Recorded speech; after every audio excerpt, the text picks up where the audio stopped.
جاي نسوي علب صالونة دجاج في العالم. راح اقلي الدجاج انا قليته الدجاج حطيت بصل شوية اوكي. وعندي خضروات جزر والو وزهر على قولتهم نسميها غرناطير وفلفل اوكي وطماطة. هالموجود عندي من الخضروات بحطه فوق الدجاج. اي نوعية خضرة حطوه. بصل لكم ألذ صالونة اوكي. بحطه عليه وبعدين بضيف البهار اوكي. ضفت البهارات عبارة عن ملح وملح ملعقتين لان دجاجة كاملة فملعقتين ملح اوكي كفاية. وعندي بزار ملعقتين. وحطي اي نوعية بهار حطوا ربع ربع ربع ربع وبصل لكم احلى صالونة في العالم. صالونة هذا قرنبيط. لان كثروا اذا ما كثرتون الشغلة فسموها باسمها. يعني كثرتون الغرنابيط سموها بالغرنابيط. كثرتون الجزر قولوا بالجزر. كثرتون الغالي قولوا بالغالي. وهذه الصالونات كذي يدعون اسامي عليهم على حسب.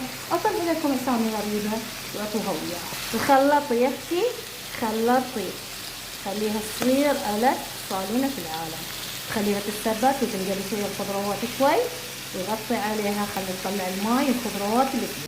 ايوه يا حبيبتي اثري على النار خليها شمعة بعدين غطيها خليها تتمخمخ. صالون البحريني كده كده تنعمل كده والله وحياة عيني ألذ صالونة حتاكلوها. ألذ صالونة بحريني في قلبك. مش ازاي تكلمت لكم بالمصري. نكمل صالونتنا العجيبة اللذيذة البحرينية. شوف بيطلع لكم سائل مائي اوكي. راح نضيف معجون الطماطم لان صالونة نقدر ناكلها كذي. شوف تقدرون تاكلونها كذي لكن انا بسويها صالونة. فاذا صالونة لازم معجون طماطم. حندوره يا حبيبتي بالمعجون الطماطم. حنضيف مية مش مهم سخنة باردة عادي عندنا مش مهم ابدا. راح نضيف الماي نغرق الصفرية يعني الصفرية او المقلة تغريبا. نحب المرق ما نبغي ناشف راح نخليه يطبخ لين ما ينشف. لكن هذا نبي مرقة يا عيوني سوري الحين. ايش رايكم؟ ونخليه يطبخ لين ما تصير عندنا ألذ صالونة.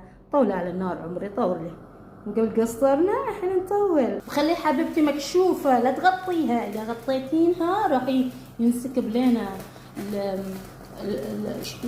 الشوربة او المية مالت